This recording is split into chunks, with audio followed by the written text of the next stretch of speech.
What is up, guys? Thank you all for listening in to and watching this special edition of the New Generation Sports Talk podcast. I'm your host, EJ Stewart. I'm joined by Kendall here, and joining us to talk about the Knicks hiring of Coach Tom Thibodeau is Knicks Film School Sports Illustrated's own Jonathan Macri. John, you came with us a couple years ago. You jumped on to do a State of the Knicks podcast. You're back now to talk about the Thibs hiring. Of course, me being a Knicks fan on this podcast, we talk about the Knicks a bunch, so I'm glad to have you on the show again. I appreciate you guys having me on. It's been a while. It hasn't been a ton to talk about in the last couple of years, but these days of hope come around periodically for Knicks fans. So I think there's a reason to be, I guess, excited, but also obviously all of the usual concerns as well. Yeah, exactly. And we're going to try to get into all of it as much as we can here. I want to start off by first congratulating you because you were the first media person really to come out definitively on the record and say that Thibs was far and away the favorite, that it was basically his job to lose, that it was a 90% chance that he'd be the pick. And again, that was way back during the winter time, pre-COVID, which seems like 10 years ago. We'll get into what Thibs in the front office said during the virtual presser. But what were you hearing back then that made Thibs to the Knicks such an attractive option, and vice versa, with Thibs wanting this job so much? Yeah, for sure. I mean, and not to put down my own reporting, but I do want to say that Leon Rose, and I guess we'll talk about it, said at the presser that this was a legitimate process, a thorough process, and I believe that. I believe that he went into these other candidate interviews, thinking that, all right, look, I'm going to keep an open mind, the whole thing.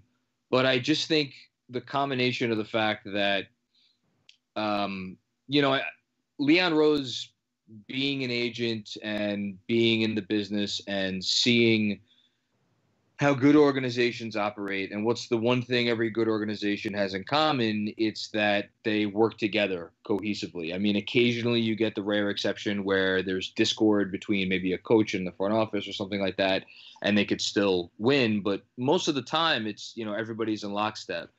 So I think when you factor in that, and you factor in the fact that Thibs, his resume was far and away the best of everybody else out there. And also there's a relationship with him and the Knicks and him at the Garden. And he was there as an assistant coach under Jeff Van Gundy for a lot of years. What I was basically hearing is all of that was, it was out there. And it made him the prohibitive favorite going in. But there's a reason that it was 90% and not 99 or 100, because there's always a chance that some other candidate comes in and blows you away. And I think what happened during the interview process is just that, that didn't happen. Nobody else came in and blew their socks off. Although, there was the reporting that Jason Kidd had a very nice interview, which I don't doubt. He's a very good talker. Yeah. Just happy he's not the Knicks coach. Oh yeah. I said last week on the podcast, and I tweeted that if there was any way to unite Knicks fans behind Thibs, because there were, and I've been, a detractor to some degree, putting that kid report out the day before you hired Thibs. I'm not going to say it was intentional, but it did what you would have wanted to if you were trying to do something like that. Yeah, I don't know, I don't know if that was the reason for it. I do think he legitimately had a very good interview. I think James Dolan has, in the past, fallen in love with smooth talkers. Isaiah Thomas comes to mind. He's as smooth a talker as there is. So it wouldn't shock me if that and plus you always have to work out the contract, right? And 5 years, especially when forget about, like, we don't even know if there's going to be basketball next year. I mean, I know that's maybe seemed like it's over the top, but to give a coach 5 guaranteed years in this economic climate is a lot. And if that was always going to be Thibs' kind of hard line in the sand, you never know. Maybe they wouldn't have relented and Kidd would have gotten the job in that case. But let's be thankful that it's not him. Yeah, now you've talked a lot about, obviously, you were one of the first guys on the Thib situation, but in the press conference we saw him talk a lot about the next step being what's Thibodeau's coaching staff going to look like. Obviously, we've heard reports about Mike Woodson might be involved. We've heard guys connected to CAA like Rod Strickland and Kenny Payne, an assistant at Kentucky, possibly being involved. Do you expect this to look like more of a coaching staff that's going to be picked by the front office, or do you expect we'll see a lot of guys from the Thibodeau coaching tree that we've seen in years past? What do you expect this front office to look like, or this coaching staff rather to look like? Sure. Somebody who kind of knows a little bit about the Knicks thinking with this told me that they view the coaching staff almost as its own team, and that it would be built like you build a team where Thibs even has spoken about this, right? He spoke about it a little bit at the press conference. He's spoken about it when he's done podcasts and interviews before about how you need different types of people. You need different personalities. So I think it's going to be a combination. I mean, Shams reported that Woodson is going to be on the staff. That had been out there. I would be utterly shocked if Mike Miller was not on the staff. I think Ed Pinckney, who Mark Berman reported earlier today, he's been on Thibs' staffs in Chicago and Minnesota. That's a logical choice. I believe that Kenny Payne, especially when you factor in Worldwide West's connection with John Calipari and the players that the Knicks are inevitably going to be linked to in the coming years. And, we don't have to talk about that today, but there's Kenny Payne. I'm trying to think who else. We've heard Rod Strickland. I actually could see Rod Strickland maybe more in a player development capacity, working alongside Allen Houston. I know Allen hasn't done the player development stuff, but he was in charge of the G League team. I think he may still be. So, and then the only other thing I would add is I wouldn't be shocked if there was one or two, maybe one holdover from the Fizdale staff that started last year, because the younger players, especially on this team, had good relationships with some of those guys. Like two guys I'll say in particular, Pat Sullivan and Caleb Canales. Like, if there was like a human bundle of energy, it's like Caleb Canales. He was, I think, at one point the youngest head coach in history when he was. I think he took over as an interim for a while. Yeah, amazing guy, super nice, and Pat Sullivan's a great assistant coach too. So I think it's going to be like an amalgamation of all three things. But even if Thibs isn't necessarily like making it's a choice that's made with him and the front office. I don't think he would be amenable to somebody coming aboard that he didn't want to coach with. I think he's going to be fine with everything. So I think people were maybe making a little bit too much out of that angle. Yeah, and speaking on looking at and kind of picking apart how this Knicks franchise is going to be put together with this new regime. One of the things I picked up on in the news conference was Thibs kept emphasizing the importance of implementing a plan. And I use the word implementing particularly because, which was fascinating to me, is that it juxtaposes, interestingly, how we saw the last regime operate when Fizdale was hired and when Scott Perry was hired. And the plan was very obvious and very explicit. It was, we're going to have this likable coach in Fizdale. We're going to have all this cap space and, potentially, hopefully, KP involved. And we're going to use that and New York City to bring in 1 or 2 stars.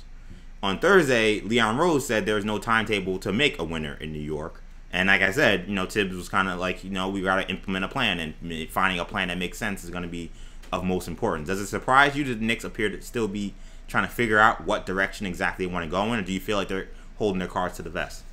I think it's two very, very, very different things, because with the previous regime, and I say that with an asterisk because obviously Scott Perry was there then and Scott Perry's still there now. True. Although, how much decision-making power he has, I guess we'll see.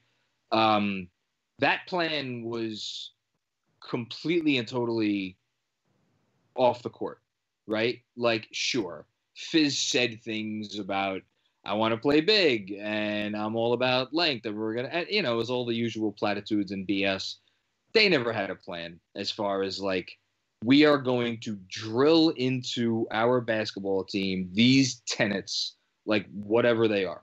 Yeah. And this is what it's going to mean to play Knick basketball. Like, again, yeah, there was talk about dogs and cats and mice and gerbils and whatever at last year's media day. And again, it was all nonsense. And it's funny to laugh at now, but it was, you know, whatever. This is different. And, you know, I just pulled it up because I retweeted the article earlier. John Greenberg, who's with The Athletic, he covered Thibs his entire time in Chicago. And he talks about a decade ago, and he mentioned that this isn't really doable now because players, you know, they all have their own trainers and a lot of them go to LA in the summer. But like back in 2010, when he took over the Bulls, he had these just like ultra intense. They were called informal practices, but they were anything but informal. And that was when he laid down the foundation of like, all right, this is the, you know, this is the position you get your body in. This is how to, like, we always talk about ice, right? Like, what is ice? It's you have to push the pick and roll towards the sideline. Well, right. You need to know how to react, when to react, how to position your body, how to get your feet, where your hands, like all that stuff needs to be drilled. I don't think Fizdale and his staff, all due respect to them, and this is no shade on the assistants because it was Fizdale's, you know, party. It was, you know, I don't think that ever happened here. All right. And that's just an assumption on my part. But I mean, look, the product on the court did speak otherwise. Yeah, the tape suggests that. Yeah. They had no identity. Exactly. That's why you hire Tom Thibodeau. And that's why when you hear all the players, and I just, you know, I retweeted a bit ago what Ronnie Brewer said to me on my podcast last month. Like, players who want to work and players who want to get better, they're not going to mind doing that stuff. And that's what Thibs' specialty is getting those nitty-gritty details in. And so when you talk about having a plan, I think in Thibs' mind, it's you get the incremental stuff first, but you also have the big picture in mind. And I'm not talking about we want to get this or that free agent. I'm talking about, all right, this is how we want to defend pick and roll coverages. This is how much we want to switch. These are the type of shots we want to force. Like, you know, these are the type of shots we want to hunt, all that stuff. So, you know, same rhetoric, different execution. Let's say that.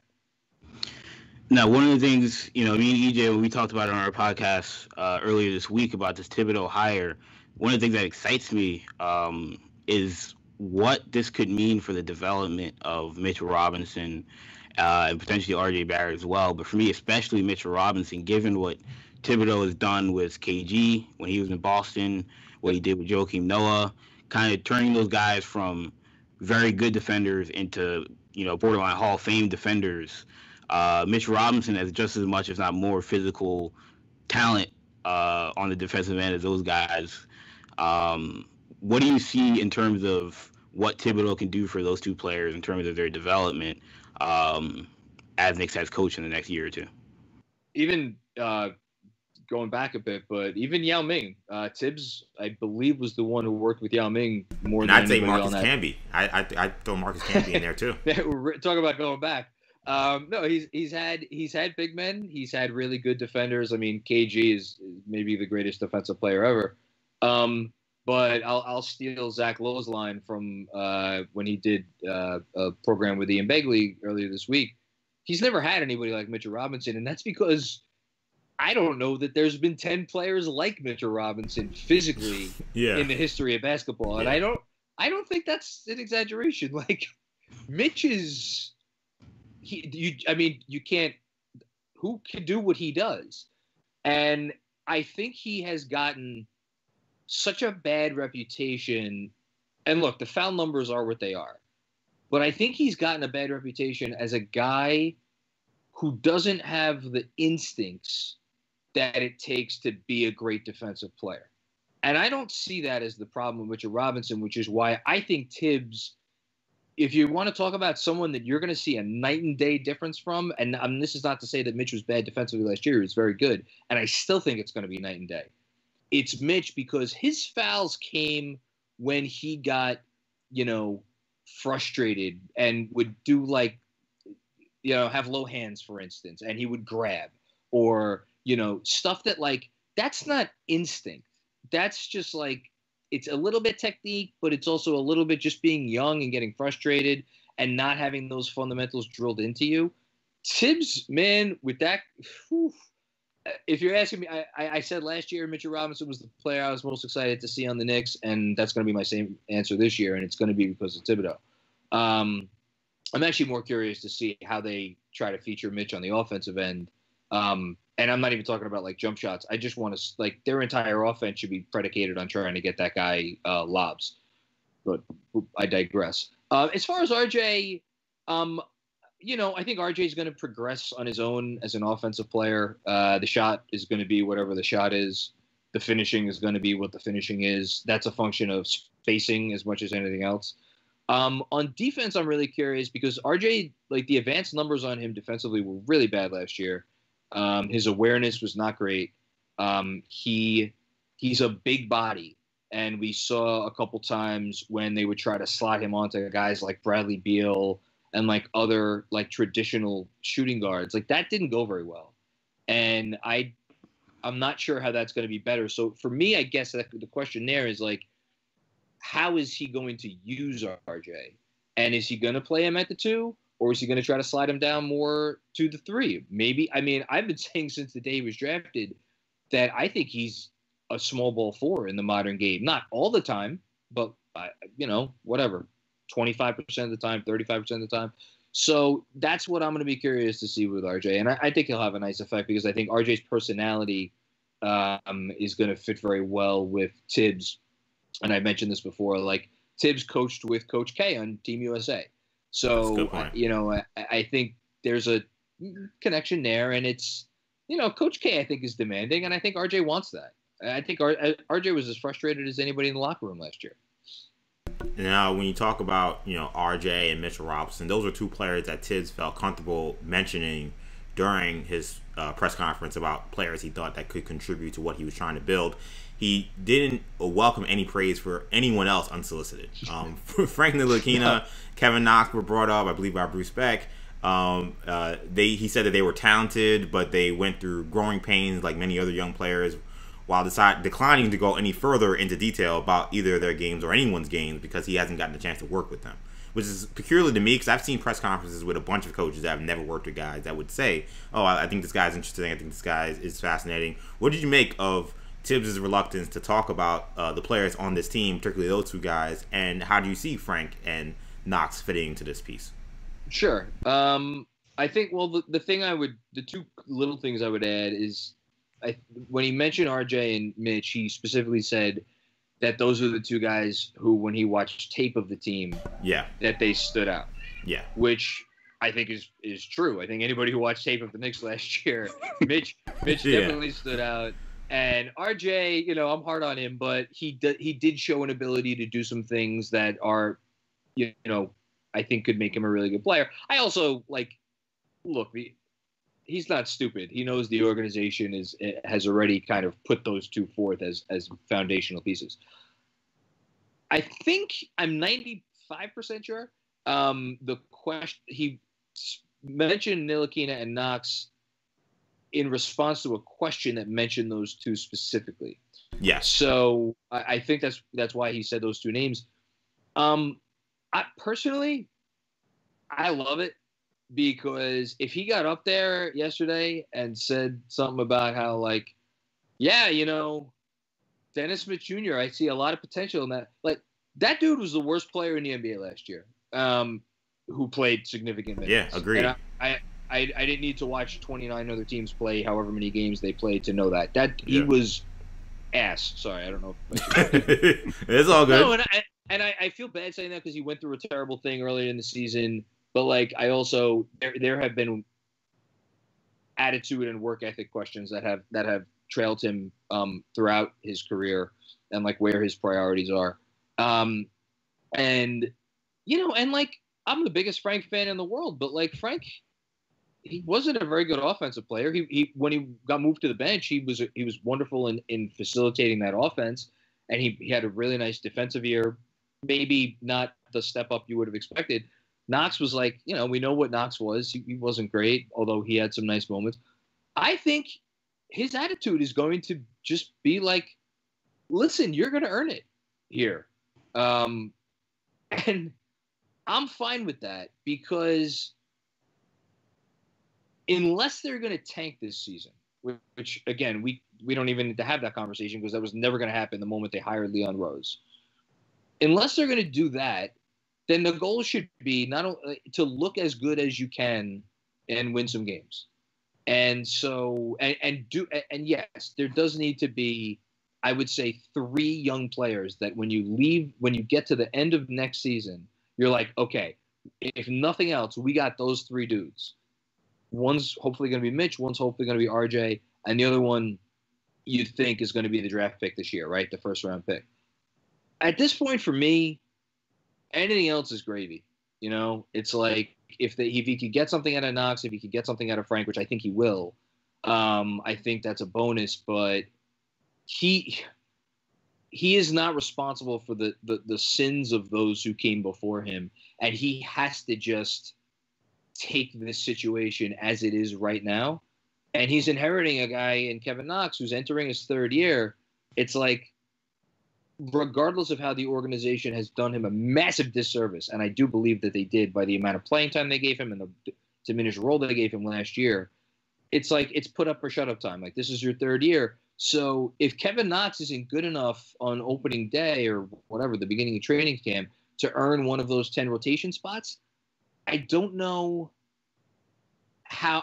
I'll be mad at Perry and Mills for putting together the team last year, but I don't know that I could be mad at Thibs for that. Do you follow me?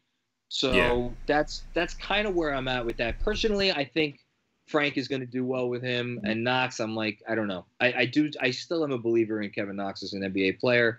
I don't know if it's going to happen here. So we'll see. Now, what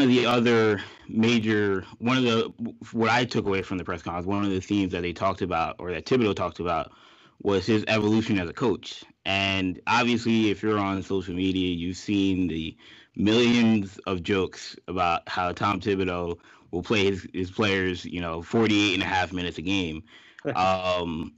What did you make of him talking about, all right, I've seen in recent years the load management has evolved, and he talked about the need to play guys like Jimmy Butler and Luol Deng all of the minutes because guys like Durant and LeBron were playing a lot of minutes.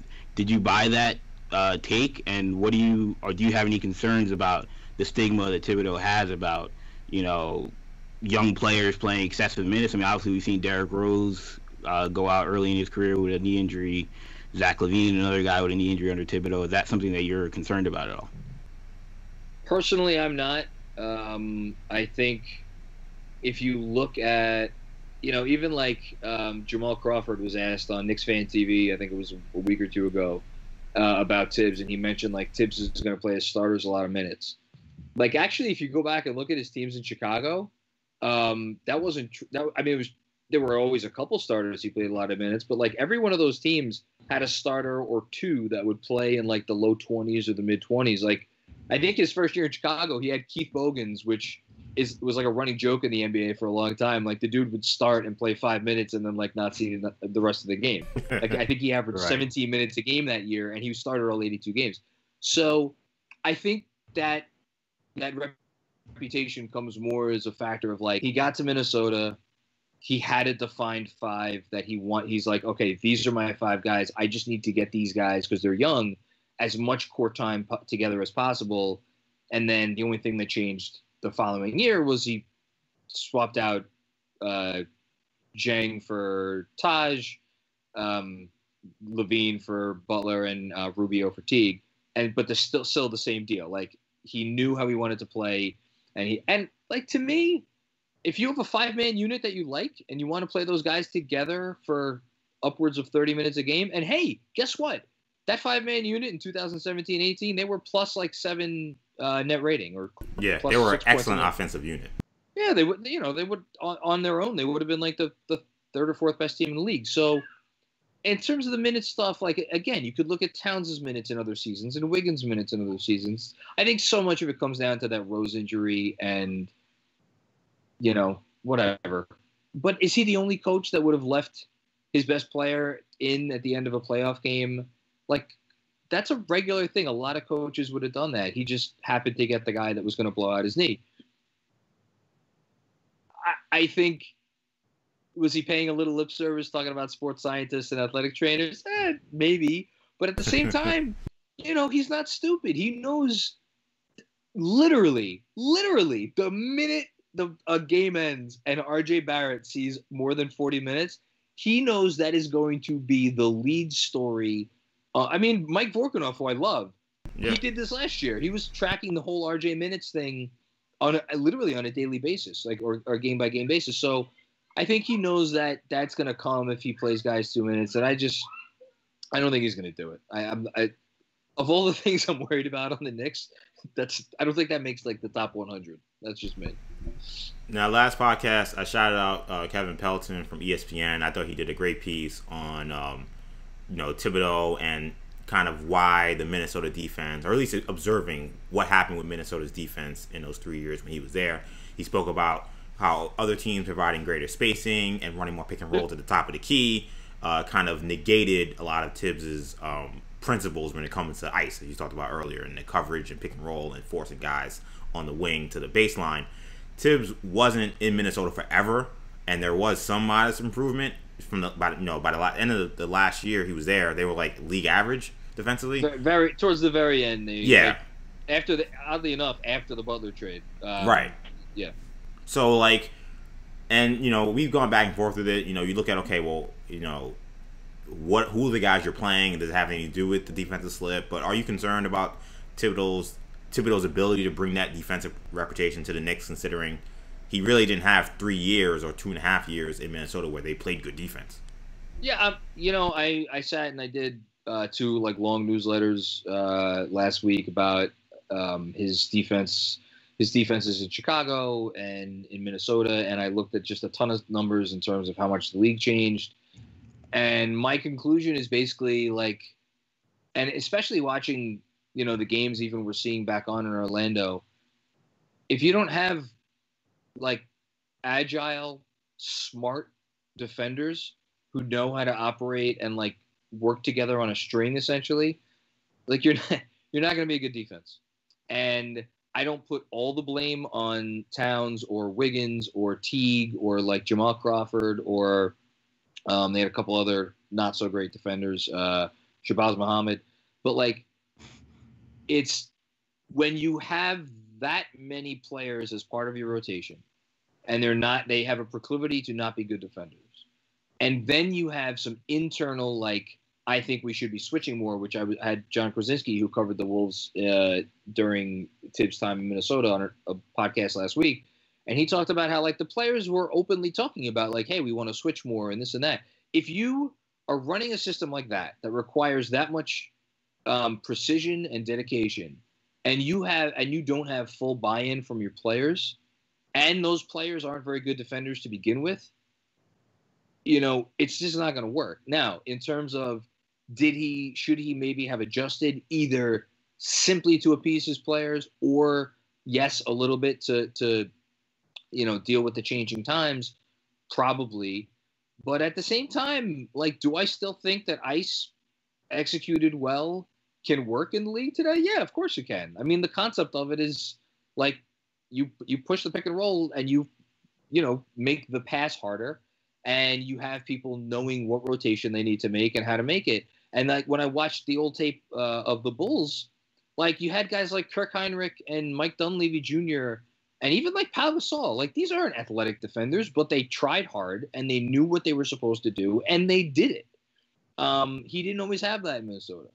So, again, I think it's going to be a function of what players do they bring in. Is there that full buy-in? How quickly do they get guys out of here who maybe don't buy in fully? And that's the other nice thing about this, which I think is the biggest benefit, is there's 7 guaranteed contracts on the roster for next season. And one of those, I think, is Iggy Brazdeikis, who is not, in terms of players that matter, not. I shouldn't say that Iggy Brazdeikis doesn't matter. I have friends. The Iggy Hive is going to come for you for that. I know, right? But like, he needs to worry about having buy-in from two dudes, RJ and Mitch. If anybody else doesn't have buy-in, guess what? See you later. Yeah. Like, and I don't think the front office would have made this hire if they thought for a second that RJ or Mitch was going to give Thibs significant pushback on like instituting a way of playing basketball. Now, for one of the things that we talk about on this YouTube channel a lot is obviously the NBA draft, and I'm sure that's for a lot of Knicks fans the next step. That's the thing that they're waiting for is the lottery and then the draft. What does this Thibodeau hire to you mean, considering, look, the last time Thibodeau was drafted in the top 5 or 10 was, well, the last time they traded the pick for Jimmy Butler, which may concern some Knicks fans. But beyond that, he drafted Chris Dunn his first year in Minnesota. Yep. What do you make of what the Knicks draft strategy could be now going forward? And are there certain prospects for you that come to mind as Thibodeau guys, whether it be an Anthony Edwards or, for me, it's not Anthony Edwards. Onyeka Okongwu maybe, or there maybe other guys that we're not thinking of. I don't think Okongwu makes sense next to Mitch. I think Okongwu is the center, and I wrote about this last month or a few weeks ago that like I think Okongwu might be the safest pick in this entire draft, and the Knicks would have to like fall down to 8 or 9 for me to even have to consider him, because to me, drafting that guy is basically a signal that you're either going to trade him or you're going to trade Mitch Robinson. So, exactly. Like drafting 2 quarterbacks.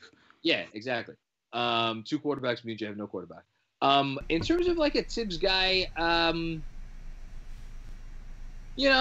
this is going to sound funny, but I've been texting Spencer Perlman, who had worked for the Suns during last draft, and he's as good as anyone with draft stuff. Yeah, it's good like, draft.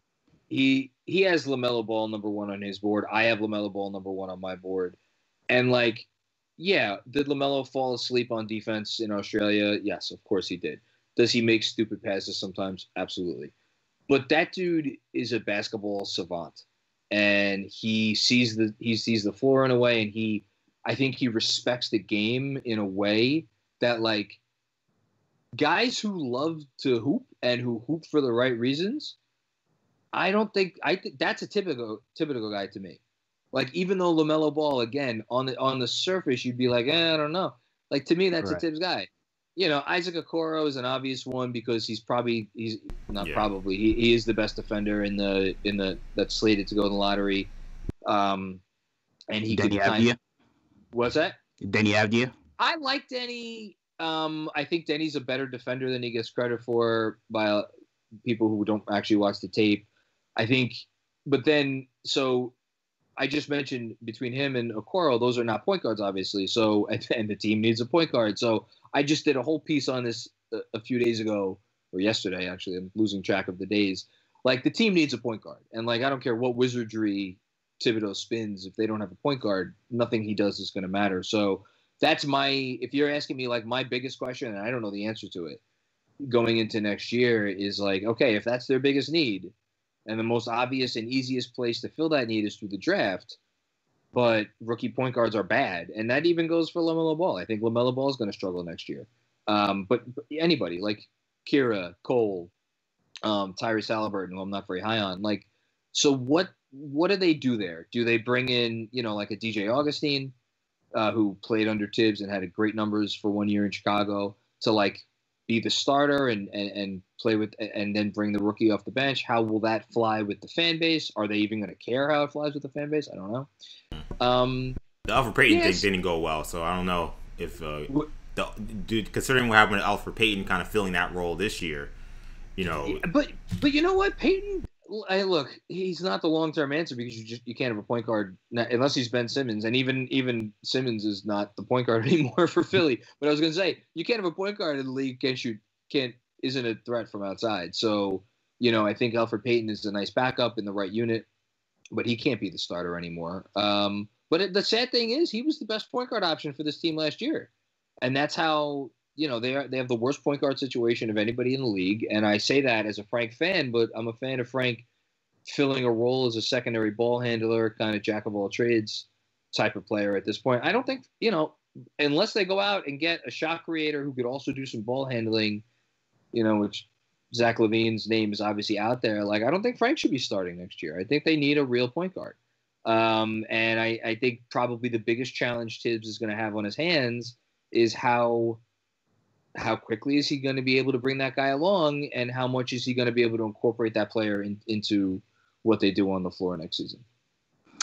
Now, one more thing I wanted to ask you was, you made a comment about how, the Knicks didn't necessarily bring in Leon Rose to tank. We mentioned how, the last time the Thibodeau drafted in the top 5 or 10 that he traded the lottery marketing pick for Jimmy Butler. What do you think will be the Knicks' strategy this offseason when it comes to possibly pursuing big name players that we won't name because we don't know who they are necessarily yet, but it's out there. What do you think their strategy will be in terms of pursuing certain guys out there? I would be surprised if they were under the impression that they could get any of the big names. And you're right, we don't need to talk about them because they're not in a position to trade for those guys because they don't have anyone on the roster right now that is good enough to send back in a deal. And this draft is not the type of draft where even if you land the number 1 pick, for just again, for argument's sake, if they got the number 1 pick in the draft and they called Phoenix tomorrow and they're like, here, we'll give you the number 1 pick and RJ Barrett, like Phoenix is going to hang up the phone on them and laugh, as they should. And that is true for whoever you want to say, Donovan Mitchell, like any of the players of that caliber.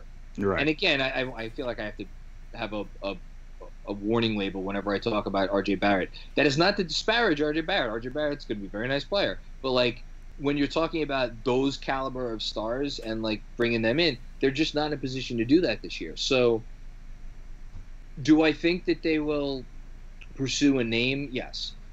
I'm in the process of writing something now about Zach LaVine. I think he is by far and away the most obvious trade target for them because I always look at the agent. The agent is the first thing I always look towards. So he's represented by Bill Duffy, who represents RJ Barrett. Bill Duffy represents half the league, so that's not, the biggest thing. But Luka Doncic to the Knicks.